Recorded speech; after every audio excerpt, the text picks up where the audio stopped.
This is RTP. This is RTP180.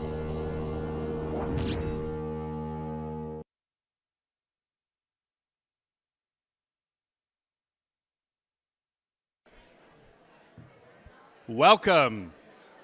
How you guys doing tonight? Doing good? How many people have been here before? All right. Well, I thought we had a deal. I thought the moment that I sent you guys that email saying I would no longer be the host and the MC, I thought we all had a deal that we weren't going to come anymore. What happened?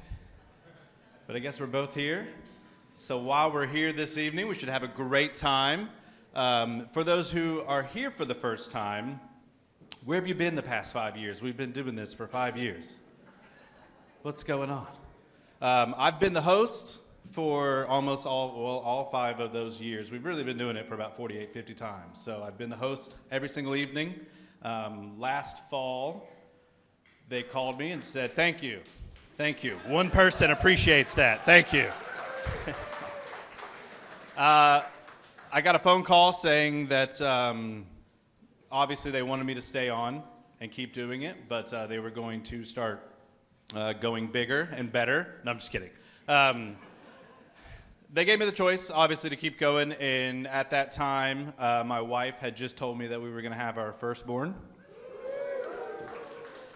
And I had just gotten a different job, which requires a decent amount of travel. Was in Amsterdam last week, so I'm glad that I made it back in time for this. All of our stuff was stolen, including a passport. So yes, that's a fun story for another day. But decided, with everything that was going on and sort of the changes that were happening here, I felt like it was time. So tonight, I have the wonderful privilege of kicking off sort of the next chapter of doing this. And while I chose not really to have too much say in the next person, I knew it was in great hands to select the next person. I actually have known this guy for a couple of years now. And he's awesome. He is going to certainly take it to the next level. So I do owe a huge thank you to Michael and to Amanda and Brett and Julie and Anna and everybody that's ever been involved in this program. Thank you, thank you, thank you. This has been so awesome to do this for 5 years. And if you can help me by kind of doing the... Yeah, come on. You guys have coordination. You can do that. Because I'm going to give this guy probably an intro that he's used to giving. Because I will tell you why in a minute, and he probably will tell you a little bit too. Yeah, keep it going. Ladies and gentlemen, hailing originally out of Virginia, 6 foot, 220 pounds, pure muscle. While playing goalie, he is the official Carolina Hurricanes PA announcer, and now I give you the next RTP 180 MC, Mr. Wade Minter. Thank y'all so much. I appreciate it. Thank you, thank you, thank you.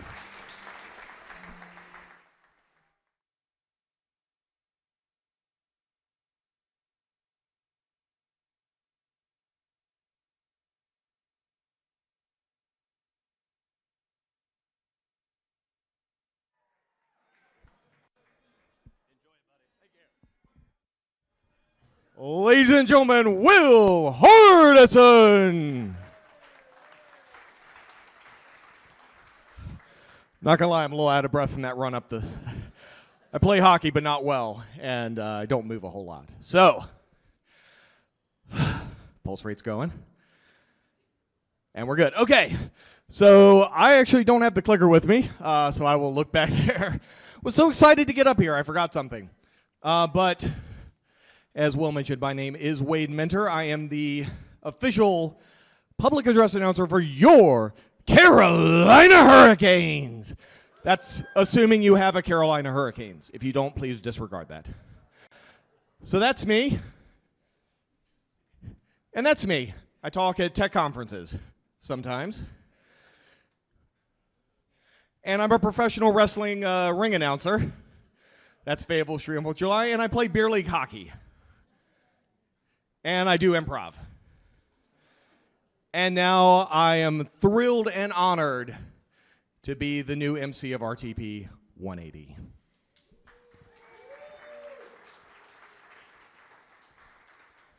I'd like to welcome you to the Frontier. How many people have been to the Frontier before? How many people are here for the first time? That should be everybody else.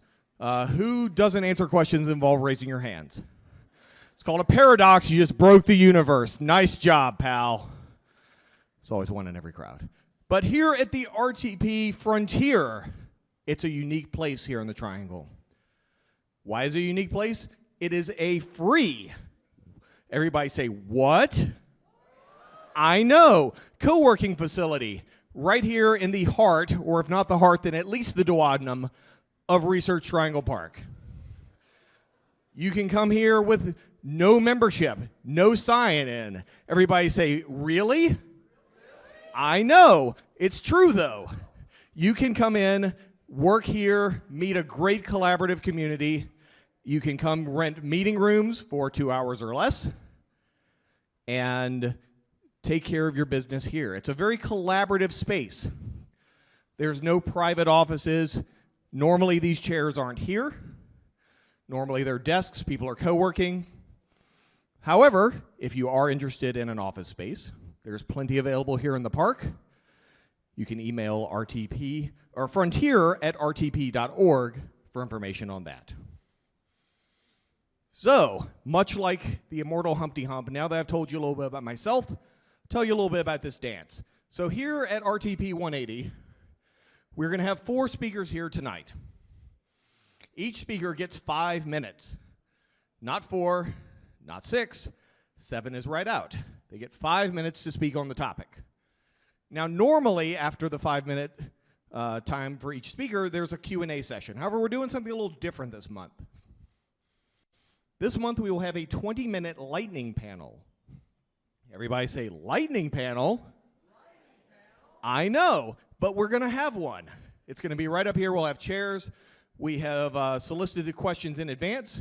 However, for the people in the audience, the people watching at home, you'll be able to submit your own questions through social media. Tag hashtag RTP180, tag @TheRTP, tag @RTP Frontier. As you see the experts up here speaking on the topic, if there's something that you would like to know from them, post it, we'll look at it, and we will insert your questions into the questions we've already prepared. Before we get started, a few orders of business. First of all, this is a wonderful, beautiful, well-maintained facility, right? Keep it that way. Pick up your trash. This is a very nice facility. We want to keep it that way. So if you've been enjoying the wonderful beer from Bombshell, if you were lucky enough to get Girl Scout cookies like I was, take that trash out here with you. Second, if you have a pager or a cell phone, if you have a pager, please get a cell phone. It's 2018. If you have a cell phone, please turn it to the off or silent ring feature. Otherwise, I will answer it, and you might lose your job or your family, depending on what's on the other line. Also, if you have to take a call, this room does echo. Please step outside into the wonderfully air-conditioned parking lot and take care of your business there. So that's pretty much the ground rules of what's going to happen tonight. The topic this month here at RTP 180 is opioids. I know, way to bring it down. But it's a very serious problem. If you have been paying attention to the news, you've seen a lot of headlines that look a lot like this. 21 million opioid pills in 10 years to a West Virginia town of about 2,000 people. More opioid prescriptions than people in a lot of North Carolina communities. Opioids are medicine. People have pain needs. They need those pain needs dealt with. However, they're highly addictive. What can be done to deal with the problems of opioids while not diminishing the benefits? Well, we have 4 speakers here tonight who are here to tell you about the opioid epidemic and what we can do to combat it. So first up, she leads the Public Health Research Division of RTI International. She's an adjunct associate professor at UNC Chapel Hill in health policy. Her research focuses on promoting informed decision-making, public engagement, and behavior change to create social impact. An overarching goal of her work is to improve the public's understanding and use of scientific evidence in decision-making. Our first speaker, Dr. Lauren McCormack.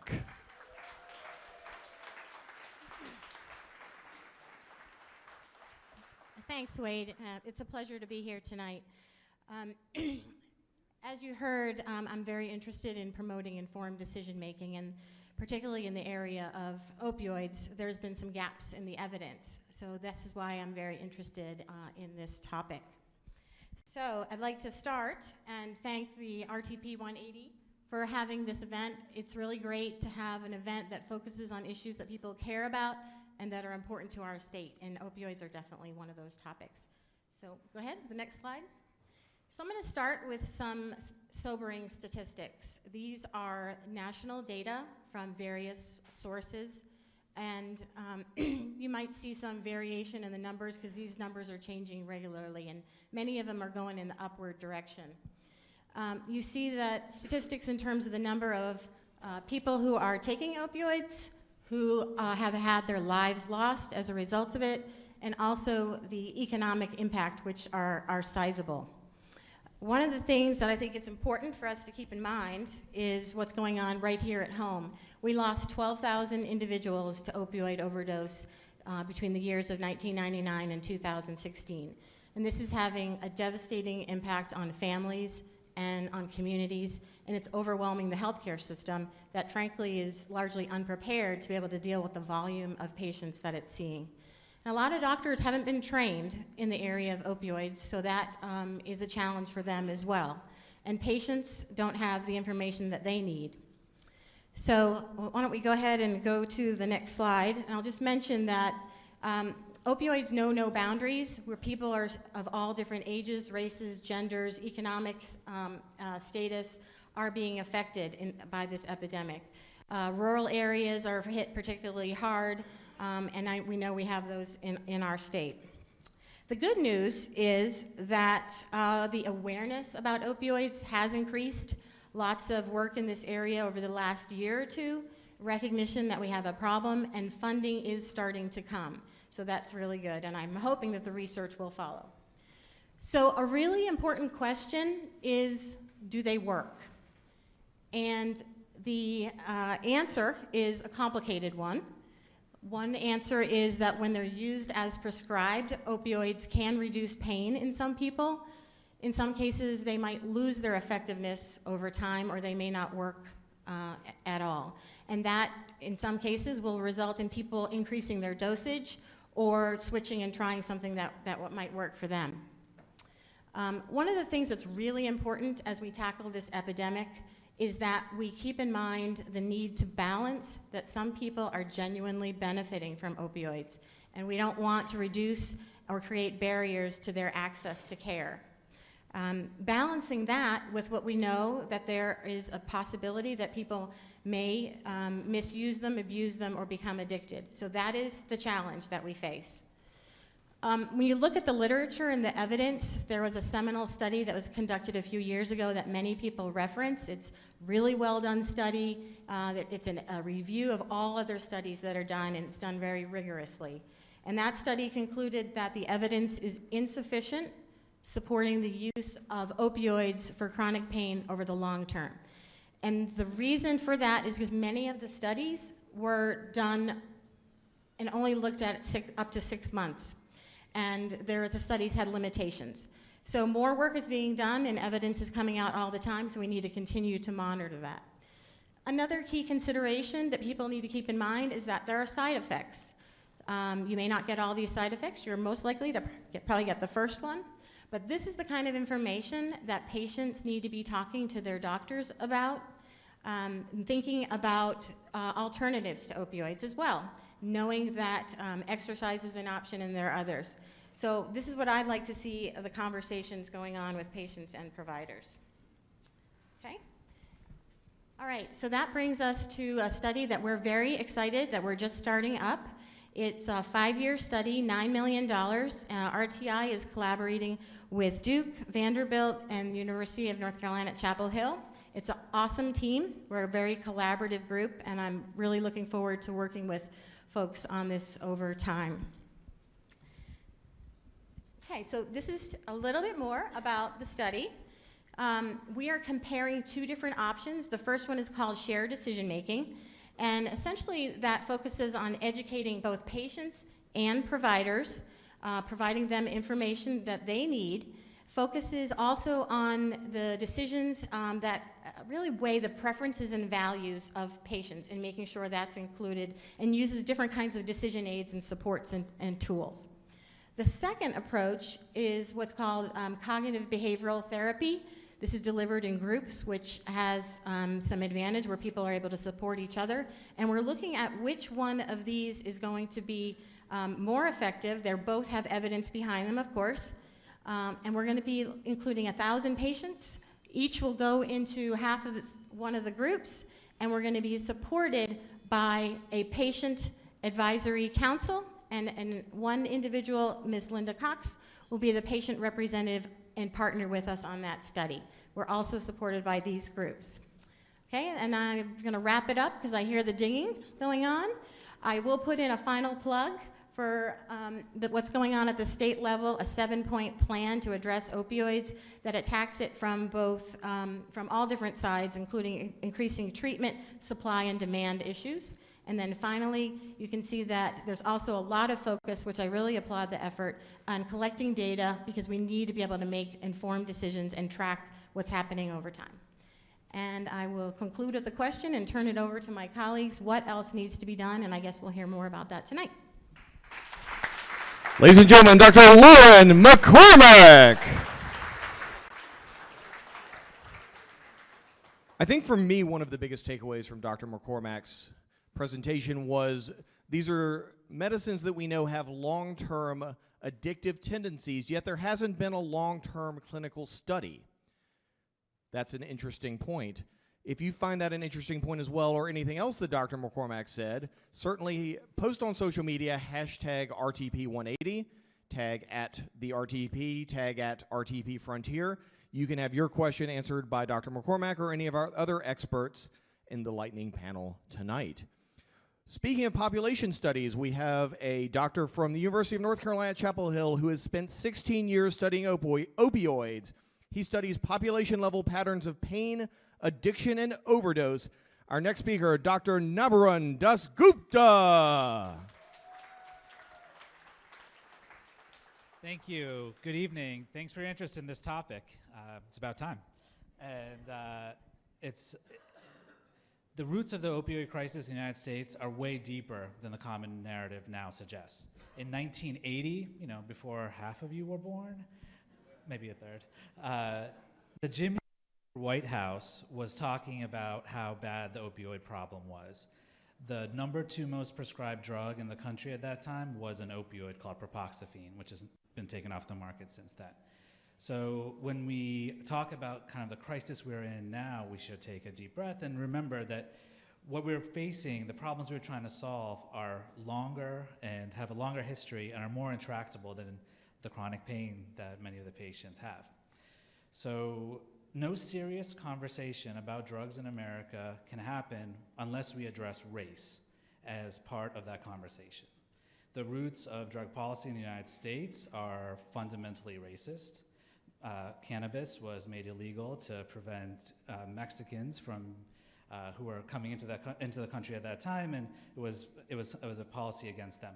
Same with opium and opioids against the Chinese, and cocaine was mostly cocaine policy in the United States in the early days was directed against black, mostly Southerners. And so, what is it about the opioid crisis today, and how does that intersect with race?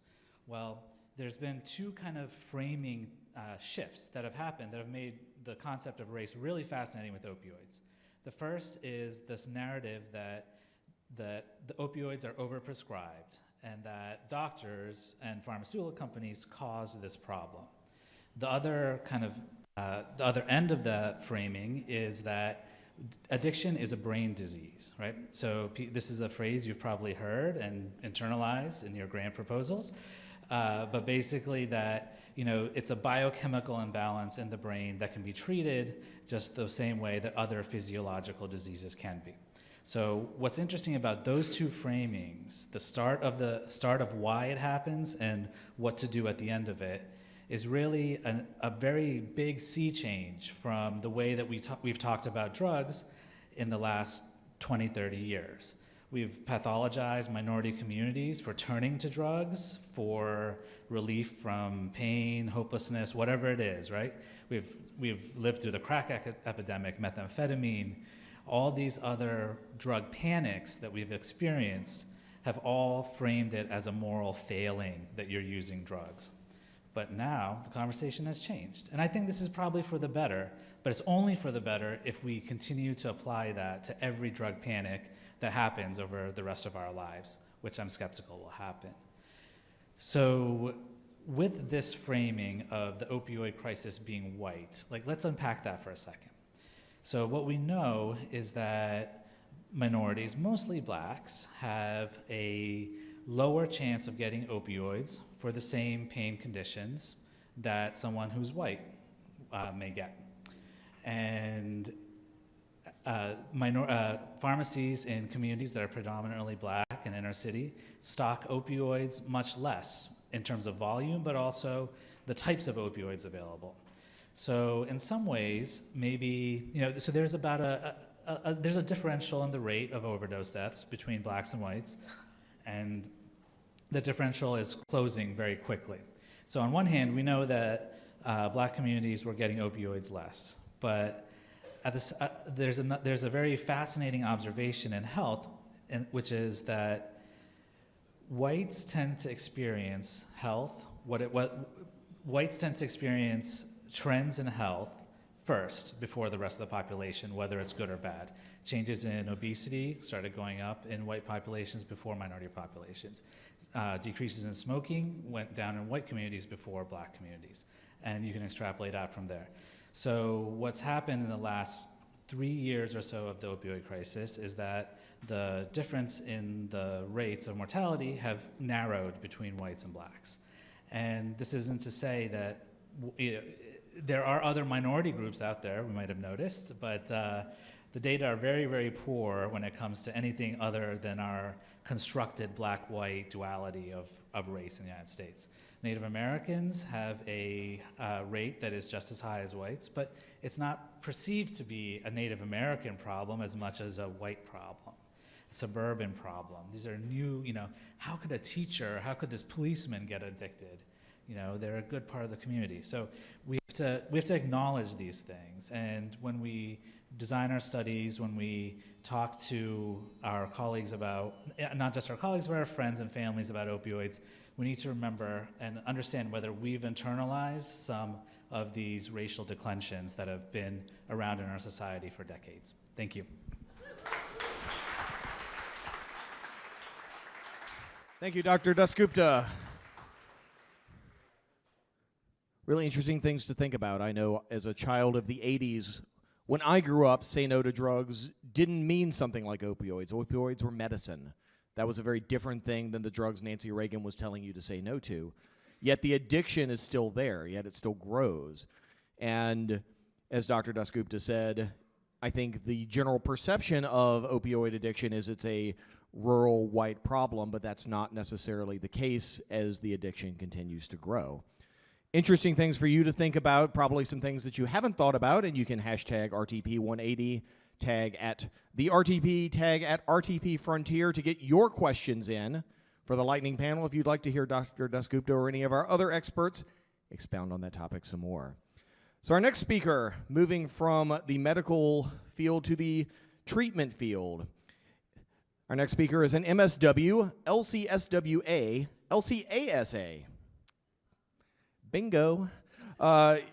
He's the Opioid Treatment Program Practice Manager at Southlight Healthcare. He currently serves on the board of Addiction Professionals of North Carolina and was the co-founder of the Collegiate Recovery Community at North Carolina State University. Our next speaker, Scott Luetgenau.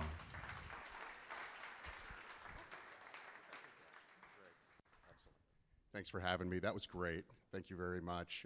We have about 500 patients right now that we treat at Southlight Healthcare for severe opioid use disorder diagnoses. And what that means is extreme addictions to prescription pain pills and heroin. I have a daughter who is a heroin addict who OD'd yesterday and died, and they had to bring her back. She is begging for help to get detox and rehab to get her clean and straight again. I don't know if your facility accepts this or anything. She does not have any form of insurance. She is technically homeless.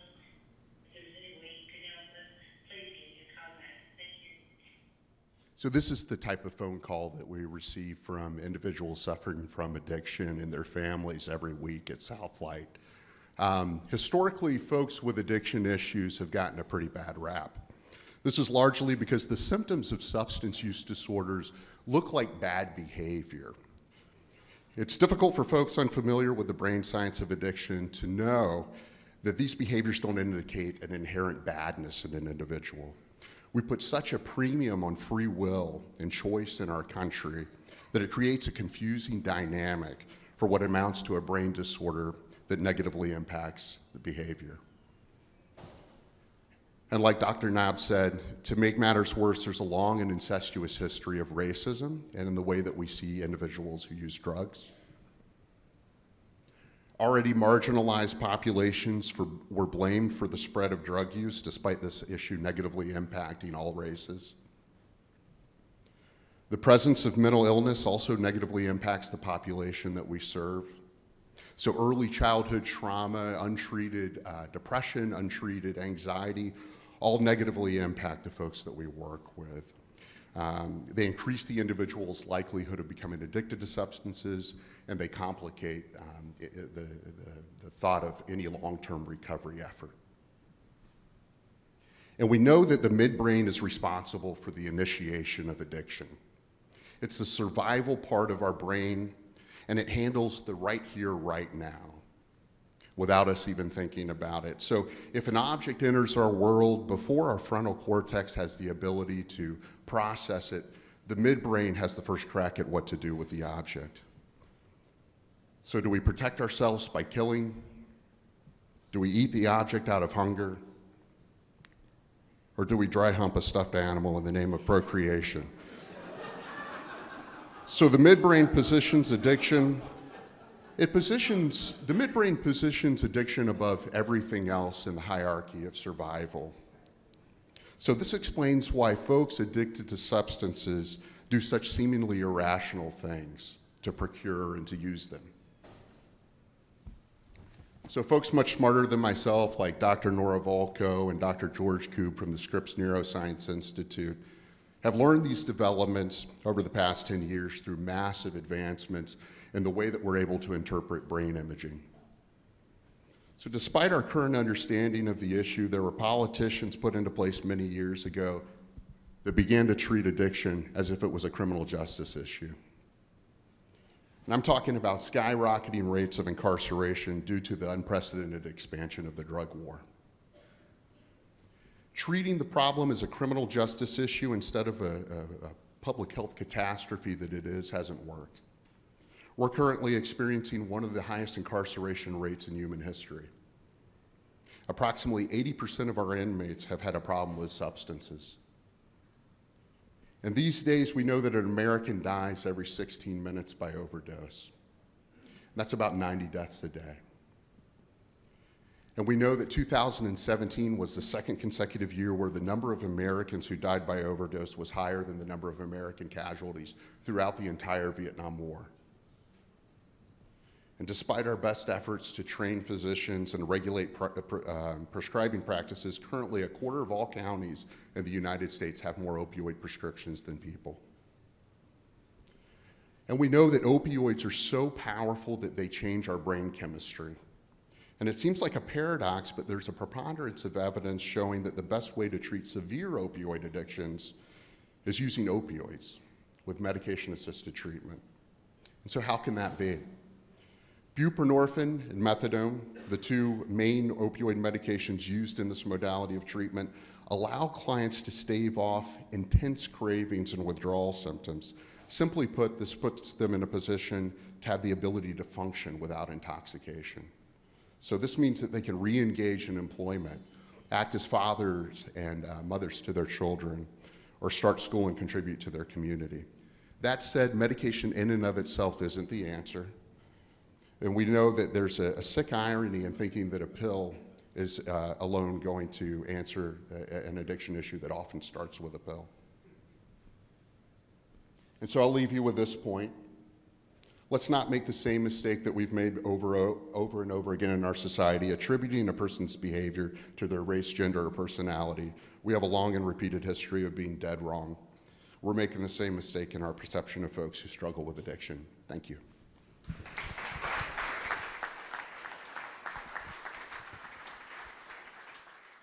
Ladies and gentlemen, Scott Luetgenau. I think I took a couple of things away from Scott's presentation there. Number one, about half of y'all I would not go into Build-A-Bear workshop with. Check your midbrain. The second is that this is not a problem we can incarcerate our way out of. This is not a problem we can cold turkey our way out of.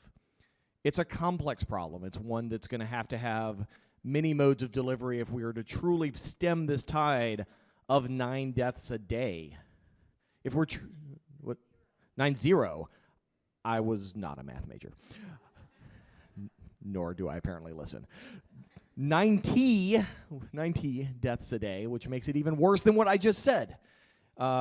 If we get the problem of counties with more prescriptions than people.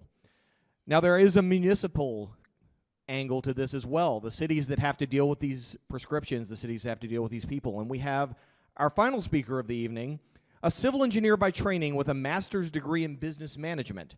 He worked for the town of Cary for has worked for the town of Cary for over 30 years.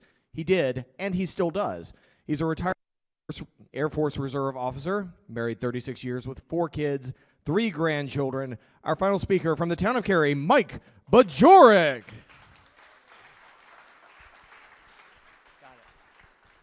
Thank you very much, and it really is a privilege to be here today. I'm going to be talking about just 3 things: Cary, drugs, and baseball. And hopefully by the time I'm finished, you'll see that there is a connection between the 3 of them. Cary, North Carolina, has an opioid problem. If you don't believe me, talk to our mayor. He has said on numerous occasions that one of his top priorities as mayor is combating the opioid issue in Cary. Part of that is coming from last year we had 46 overdoses in the city limits. You know, the concerning part about that is that was a 135% increase over last year. You know, unfortunately, we're not alone. Nationally, over 64,000 people have died from overdoses in 2016.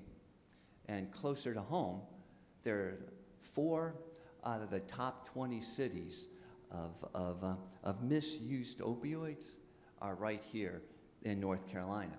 So we have an issue here.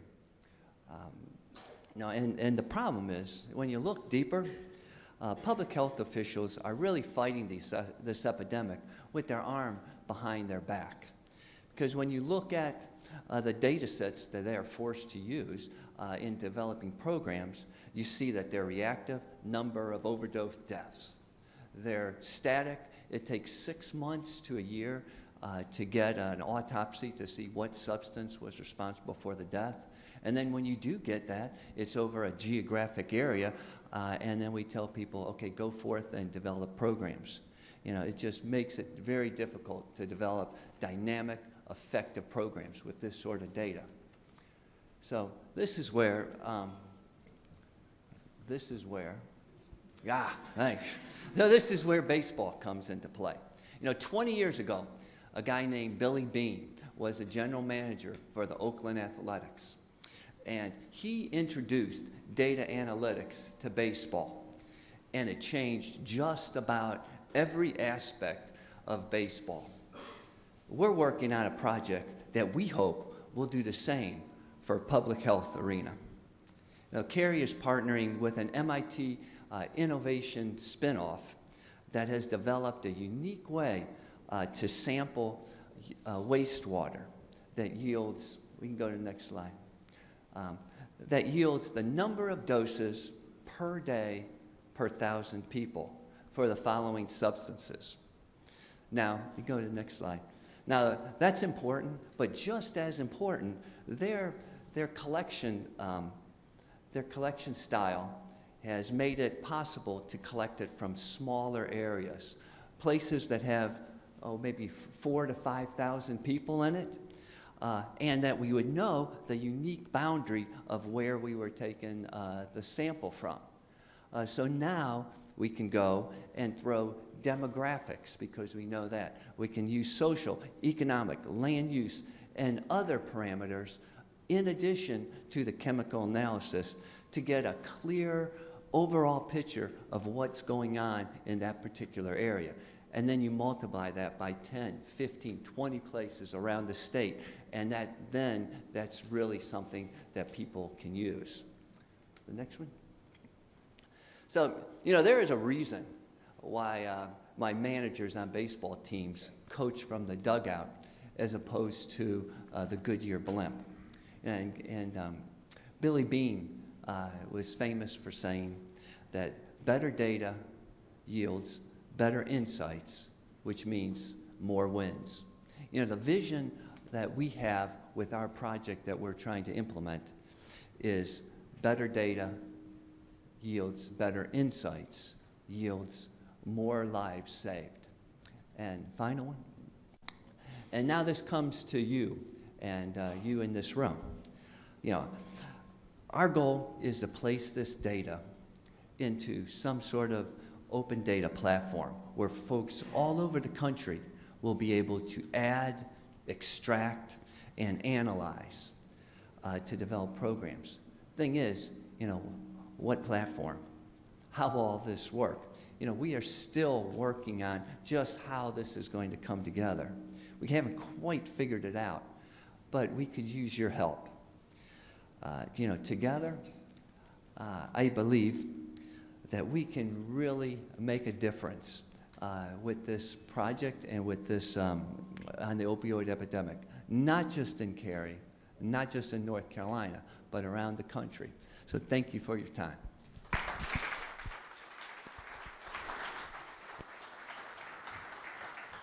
Thank you, Mike. We will be setting up the lightning panel chairs right here in front so we can get a nice view of everybody. For me, I think my big takeaway from Mike is that opioids aren't just them.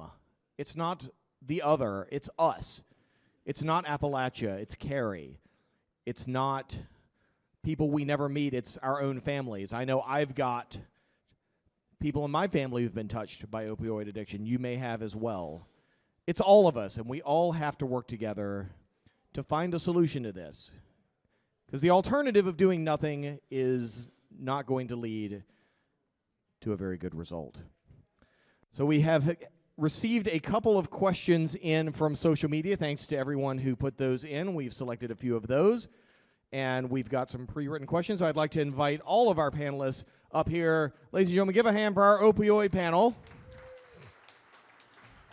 Oh, I get somewhere to sit too. That's adorable. All right, well, we'll start with Dr. McCormack. She's got the microphone. We will be going down the line with questions. I will announce. Microphones are hard. I will announce when we have a social media question. At the time we have a social media question, that will be directed to the entire panel. You can see that, no, they are not coming to clean your ceiling fans. Those are actually for them to raise their hand, volunteer to answer the question. I will choose someone who has volunteered to answer the question to do so, and you will receive data. Push button, receive data. It's like the Durham Bulls, but for knowledge. So our very first question here is, of course, on the piece of paper that's the hardest for me to get to. For Dr. McCormack, do potential negative satisfaction scores in hospitals or doctor's offices ever influence the prescription of opioids? So the short answer to that is I hope not. And I think the reason why someone may have asked this question is because there are certain physicians that are paid with a formula that includes satisfaction ratings in them. It's called value-based purchasing. And the incentive there is to make sure you're not just paying doctors on volume and you're paying them on quality. But one of the patient satisfaction quality questions asks people when they're in the hospital and the doctor's office, how often is your pain well controlled? So some people are concerned that this might create a perverse incentive for people to prescribe more. And so I think this is an open question. I think the data that I've seen is mixed on it, and I think it's a really important issue to continue to study. Thank you. Thank you, Dr. McCormack. Next question is for Dr. Dasgupta. So we'll pass the mic to him. From a physiological standpoint, how long does it take a human body to become addicted to opioids? So it's a good question, and I will pick at the semantics for a second, in that addiction has a component of physiological dependence. So you need to take more to keep feeling normal, to keep getting high.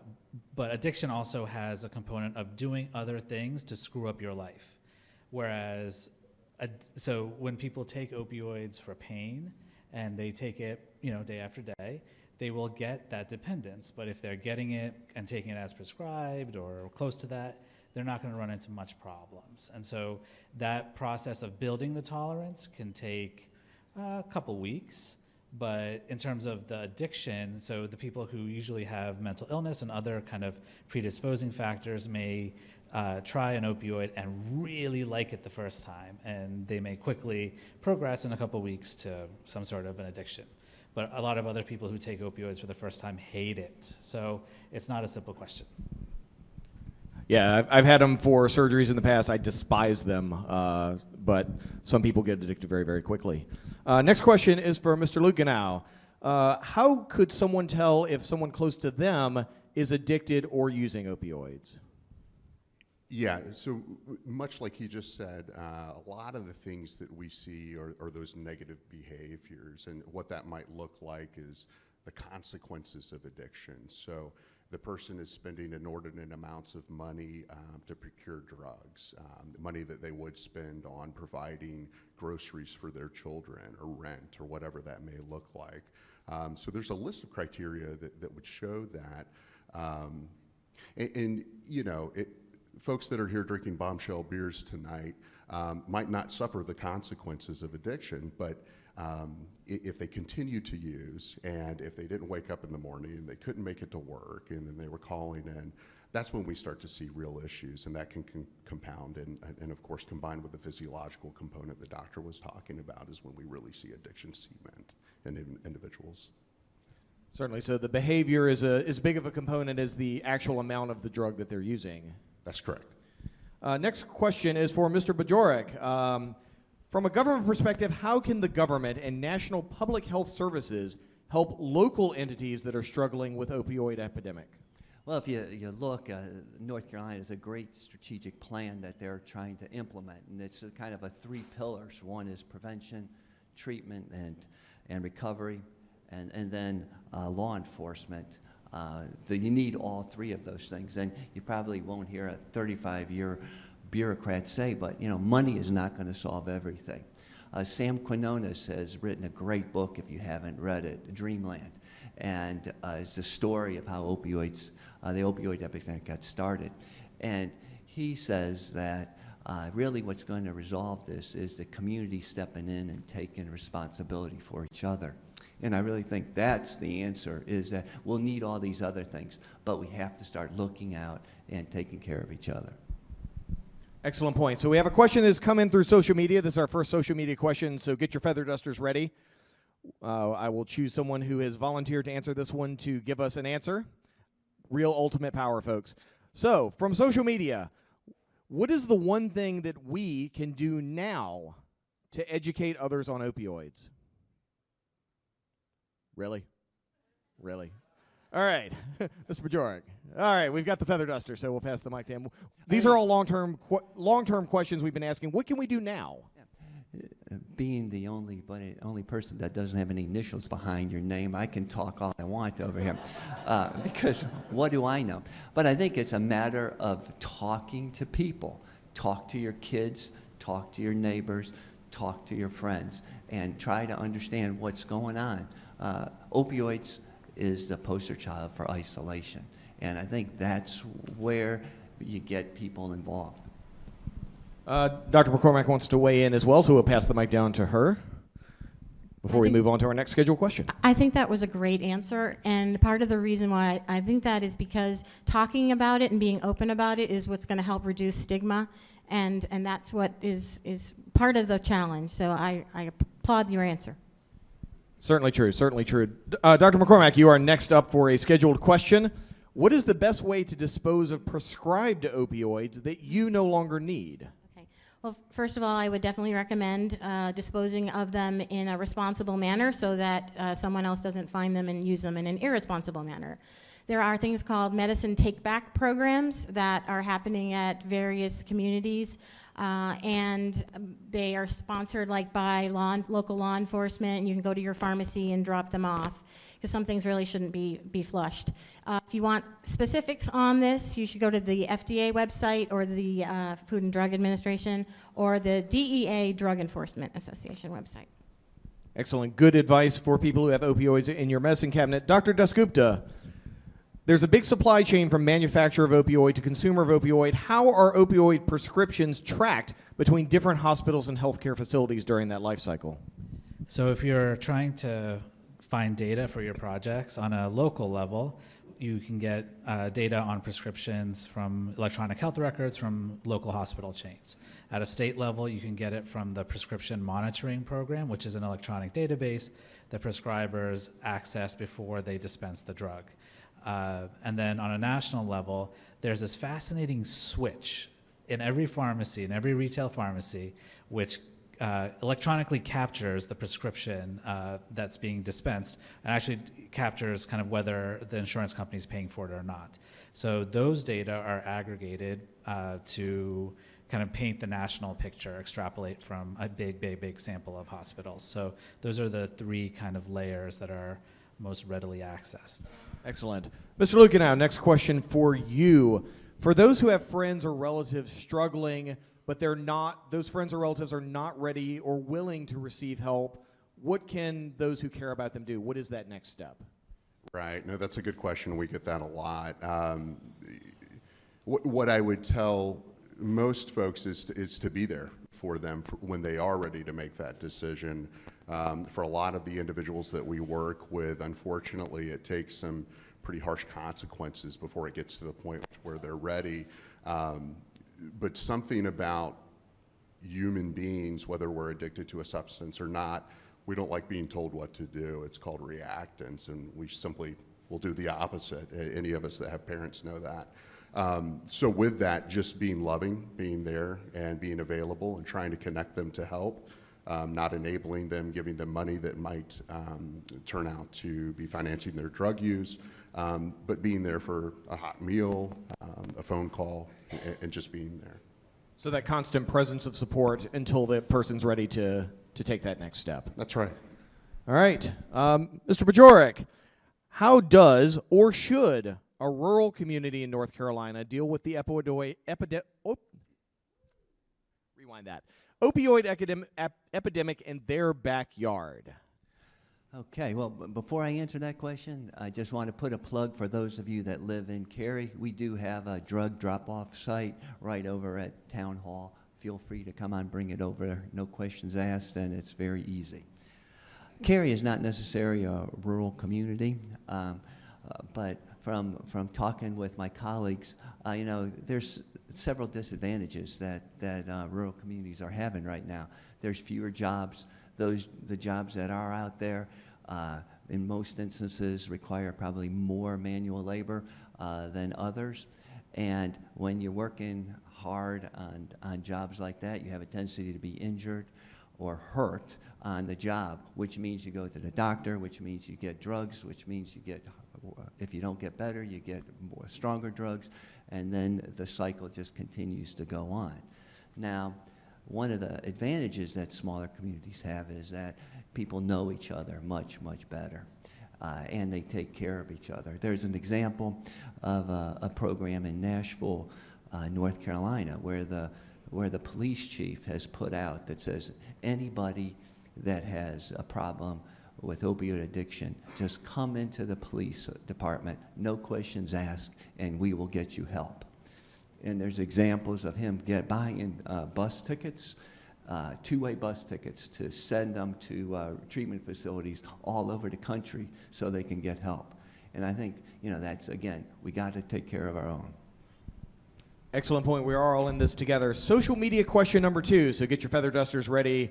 Hopefully we'll have someone volunteer in under 30 seconds this time. So the American healthcare system is unique in that it's fragmented. It's very tied to different insurance companies. There's no one system. So how is the lack of public health care affecting how people are able to get treatment for addiction?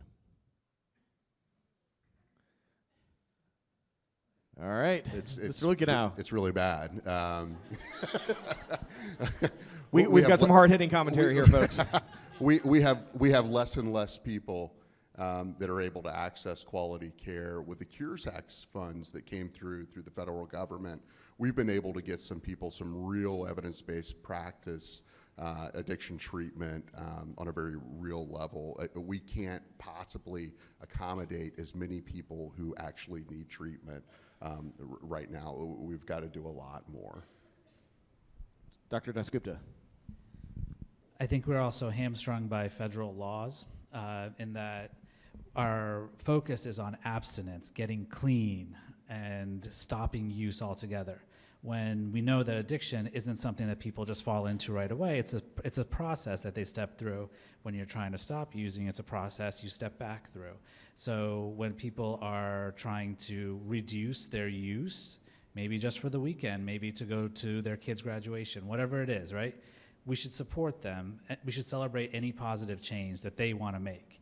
And so the rules that we have that govern addiction treatment in the United States is all abstinence-oriented. We don't have any sort of intermediate public health response when people just want to start by cutting down.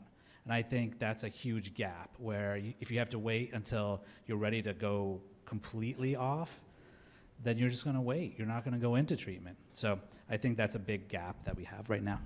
Certainly, the stories of someone quitting cold turkey are compelling, but not necessarily the common case. Back to the scheduled questions. Dr. McCormack, do you consider marijuana or cannabis to be a form of pain management that could supplement or replace opioids? So first of all, I'm not a clinician, so wouldn't be giving any medical advice. One of the things I think it's important for people to think about is that you really don't want to be mixing your medication. So I think there are a number of people out there who are exploring the use of cannabis as an alternative. Probably not something that they would want to be doing with opioids. So that's definitely something to keep in mind. I think the evidence is very nascent in this area. Not a lot of studies, maybe a few studies that show it can make a difference in certain conditions, but a lot of this is an open question. Excellent. Dr. Dasgupta, there are addictions that people are aware of through pop culture, their own experience. There are addictions that are new. What's the difference between a cocaine addiction and an opioid addiction?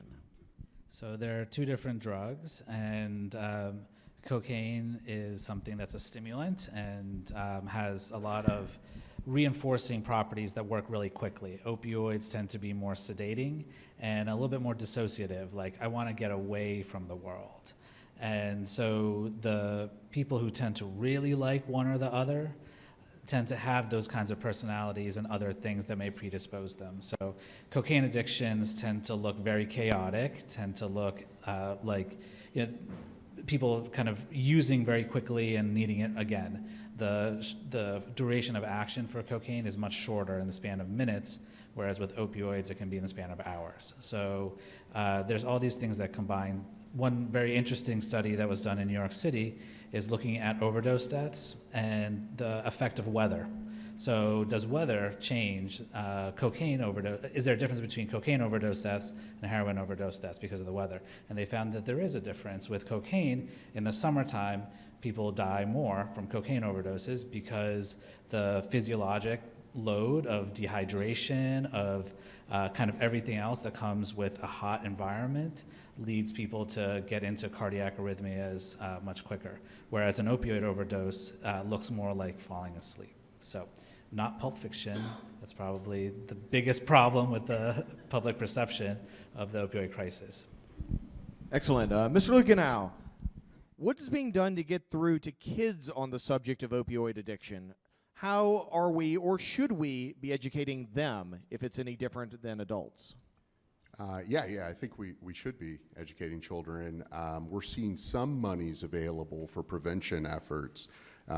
Unfortunately, there's not enough money for prevention, for treatment, and so really it's whack-a-mole right now. So you'll try to hit one thing and then something else comes up.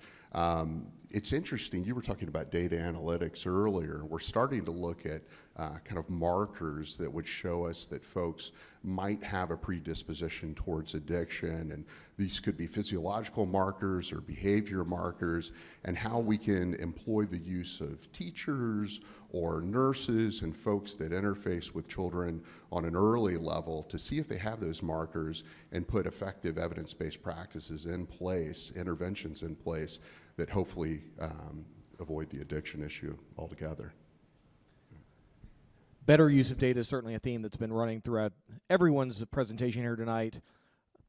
So, Mr. Bajorek, now that we've talked about the impact on kids, we've talked about the impact on adults, what age is the age most impacted by the epidemic in our region? Where do you see that impact happening? I'm not sure about our region, but I can't specifically talk about the town of Cary.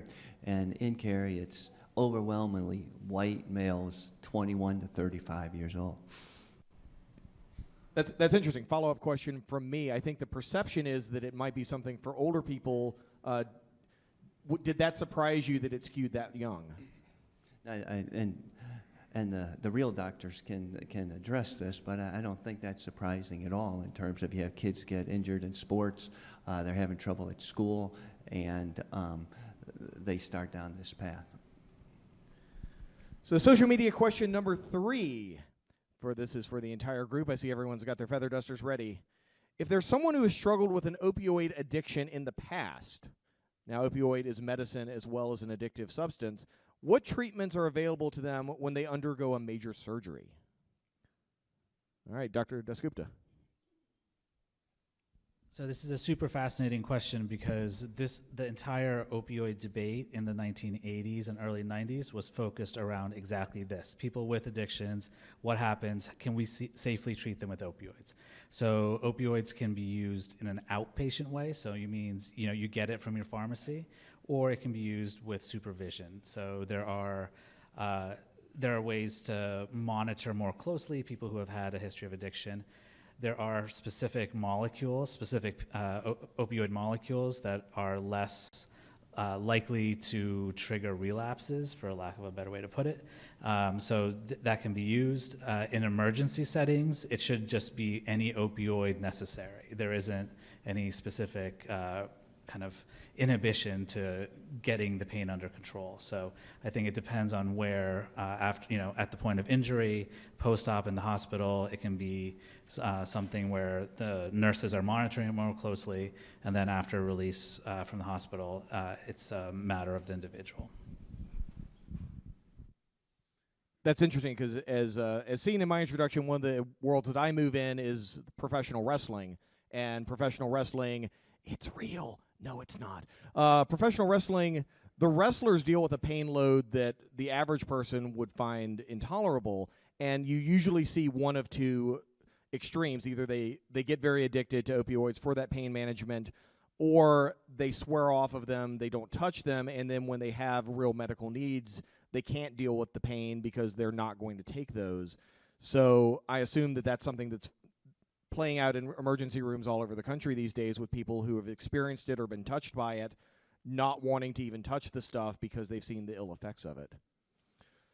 Excellent. So I hope everyone has learned a little something about this problem that we're facing today. Please give a hand to our panel for their expertise. Thank you, everybody. Excellent. You can just leave that there. I'll grab it from you. So to close, before we get to the networking portion of the evening, these aren't just headlines. These aren't just clickbait stories popping up on your Facebook feed. These are people. These are most likely people that you know. It could be you. And we are not doing all that we can to stem the tide. And I think from the numbers that we've seen, from the stories we've heard, the tide will not be stemmed with inaction. The tide will not be stemmed with current practices. So reach out in your community, find out what you can do to help, read up, talk to experts, and if there's someone in your life suffering from opioid addiction, use some of the things that you've heard tonight to get them help. You'll be making the world a better place. So that is a very informative session here at RTP180 for February. In March, we're going to be taking it to the other side. We're going completely digital. We will be speaking about the blockchain. The blockchain is all over the news. While I was sitting over there, I actually just got a text. Someone saw this slide and offered me $10 million of investment for just saying the word blockchain. So I'm going to go buy an island. I'm not sure about the rest of you. But if you're curious about the blockchain, if you've heard about it, if you've heard about Bitcoin or or cryptocurrencies or any of that other stuff, and you're just like, what the heck? I know, me too.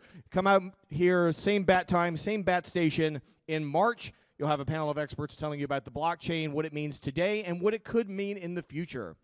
So now is the time for us to bring the lights up for you to network with all these fascinating people who've come out to RTP 180. Once again, my name is Wade Mentor. It is my honor and privilege to be your new MC. Thank you very much. Go do great things.